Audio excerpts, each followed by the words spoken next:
This is Hannibal here from thehannibaltv.com with a daily wrestling news update for you. AEW, surprise, surprise, for the millionth time, beat NXT last night in the ratings. AEW had 781,000 viewers and did a 0.3 rating. NXT over on USA did 610,000 viewers and a 0.14 rating. Now, if you remember last week for their Halloween Havoc special, NXT actually had more viewers than AEW, but still lost in the rating, which is the 18 to 49 demographic, which is the most important demographic for advertisers. And these TV contracts get renewed based on advertising. So that's why those ratings are so important. But both shows had lower viewership and ratings this week than last week. Tony Khan did a media appearance today on the Wrestling Observer, and he mentioned that AEW Dark, which is their YouTube show, he considers that kind of like their development territory. He also says he's not interested in having writers. Some of the wrestlers, like obviously the executives, Cody Rhodes, the Young Bucks, I forget all the others, Kenny Omega, and Chris Jericho and John Moxley, they all have a lot of say in various angles and various stuff that happens. Christopher Daniels, who is their head of talent relations, also has some say, according to Khan. So the lower card wrestlers can pitch ideas to those people and so forth. But he doesn't plan on having writers, which that's a good thing. I agree with him on that. There's way too many writers in WWE. I don't know how many writers WWE have, but it seems like they have like 30 to 40 per brand. And most of these writers have zero wrestling experience. Cody Rhodes also did a media call today, and he said that as far as the AEW NWA deal that Tony Khan and Billy Corgan have right now, of course, Serena Deb recently won the NWA women's title, and they're going to have an NWA title match between Deb and Allison Kay soon in AEW. Anyways, Cody says the bridges are down as far as working with the NWA on talent exchanges. So that's a good thing to see. Speaking of the NWA, they are also working with the United Wrestling Network, weekly pay-per-views every Tuesday. I've got the affiliate link in the description of this video. You could also find my affiliate link at thehannibaltv.com, $7.99 per pay-per-view, or you can buy four for $23.99. They are supposed to give me Chris Dickerson. I'm not exactly sure his name, but he recently faced John Moxley on Bloodsport, and he will be appearing on the Hannibal TV this week to talk about those NWA United Wrestling Network pay-per-views. DDP also, he's very hard to nail down a date with, but he has agreed to an interview with me. I'm just waiting to find out what date that's going to be. Tony Atlas around 7:30 p.m. Saturday night will also be doing a live interview with me. As far as that North American Wrestling Alliance show in Daytona Beach that Davey Boy Smith Jr. is going to be on, Chase Stevens, Gangrel, Kevin Sullivan managing the Blood Hunter. They've also added Jimmy Hart to that show now. So that's at the Ocean Center in Daytona Beach, December 19th. So that's the main news of the day. I'll get into some of your questions. Carlos Ray says supposedly there's 360 WWE writers. Anthony Shabbat, sorry for the loss of my grandmother. Thank you very much. Ralph Vaquero, AEW trying to survive. A Kung94602 doesn't watch WWE or AEW, neither do I. We are on Twitter at Devon Hannibal and at the Hannibal TV. If you DM me on Twitter, I will follow you back. Derek Rose says AEW is the best. Sam Lentz doesn't like how the election is going. There's still no winner declared. Thank you for the condolences. We really appreciate it. And a couple more comments.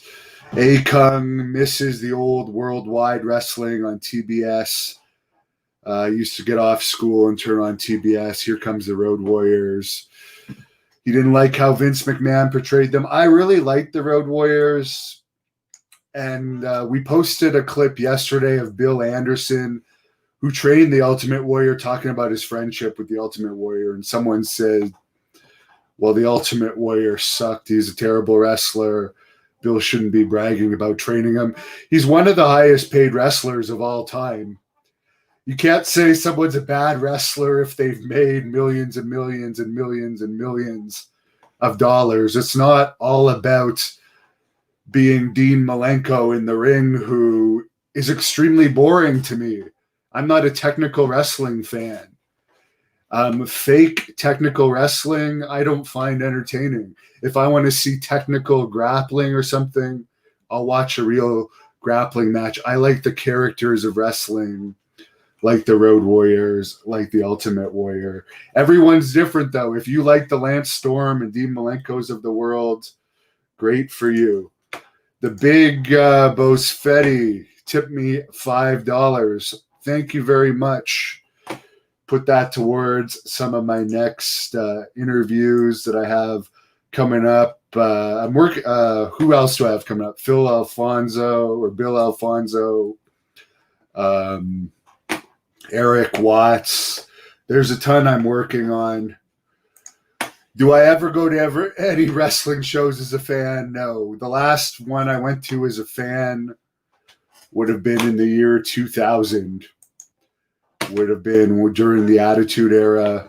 I became a wrestler in 2001, and I stopped going to shows as a fan at that point. I did do arena security for many, many, many years. So I've seen WWE events that I've worked security at, as well as tons of concerts, which is the main reason I did that job.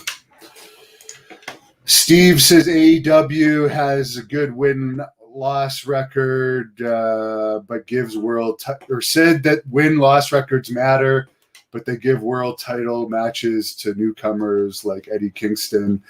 I did meet Eddie Kingston at a PCW Ultra show I covered earlier this year. He is a good guy, but it is true that going back to the old school wrestling and saying that wins and losses would matter didn't exactly come true as far as what they said was going to happen before the company actually started doing shows. Carlos brings up how like Hogan and the Warrior weren't known for being great wrestlers, and they were two of the highest paid wrestlers of all time. Yeah. You know what? I'd rather be extremely high paid like Hulk Hogan than a boring wrestler, boring technician. There's very few technicians that have had great personalities. I mean, I wouldn't even call Shawn Michaels a technician. He was great at selling, but we never saw a huge amount of technical wrestling from Shawn Michaels, and a lot of people consider him one of the all-time greats. No Name Required 123 says wrestling is a storytelling vehicle. It's not about moves, but doing a move in the way that makes sense. I don't know. Everyone has different opinions. I'm not a fan of this storytelling crap. I've never done a match and talked about storytelling. I like to fight. When I wrestled, I would just fight. Donovan was a big LOD fan. He misses them both. and he remembers seeing Steve Austin wrestle.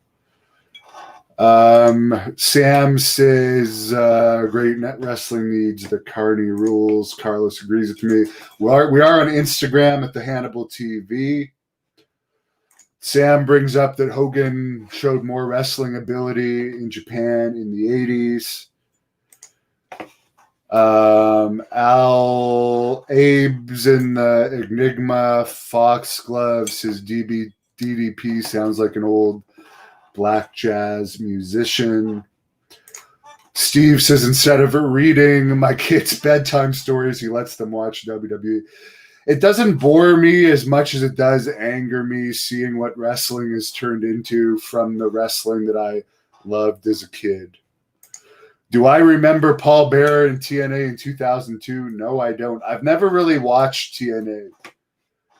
I've always thought TNA and Impact was crap. It probably peaked between probably 2007 and 2010 in popularity. Josh Super Duty likes Great North Wrestling. There's also some other good companies out there. I mean, PCW Ultra has a lot of potential. The COVID's pretty much screwed it over. United Wrestling Network seems to be doing some good things. What's my favorite wrestling era, Jackalope? The 80s is, because the fans were going nuts. It was pandemonium in the 1980s, and yes, it was popular in the 90s too, but I still like the 80s better. I like the characters of the 80s. Chris loved my interview with RVD. I suggest everyone check that one out. Any news on Lady Yasmin? Well, we can't run any events right now because of the COVID rules. So no one can wrestle here unless they get across the border and wrestle in the U.S. Jofo in the ring asked if I have promo codes for the United Wrestling Network. No. The best I have is my affiliate links. Mantar interview, maybe. Carlos, am I running tonight? Yes, because it's actually warmed up a little bit. We got warmer weather. Still probably considered cold where most of you are. But for Canada, we had snow yesterday and the day before here. And it's melted today. In the next 4 days or so, it's supposed to warming up here. By the way, like I've been having a drive to work out. In the major cities, they have the gyms closed. I got a goddamn speeding ticket tonight because I have to drive to a small town to work out. That's the second speeding ticket I've had due to COVID forcing me to drive long distances to the gym instead of just being able to drive down the street to my normal gym. Jackalope Music tips me $5 and thanks me for asking or answering this question. Thoughts on the Kylie Ray retirement? My thoughts are, I don't care. I really could care less. That's my thoughts. Have a good night, everyone. Thanks for all your views.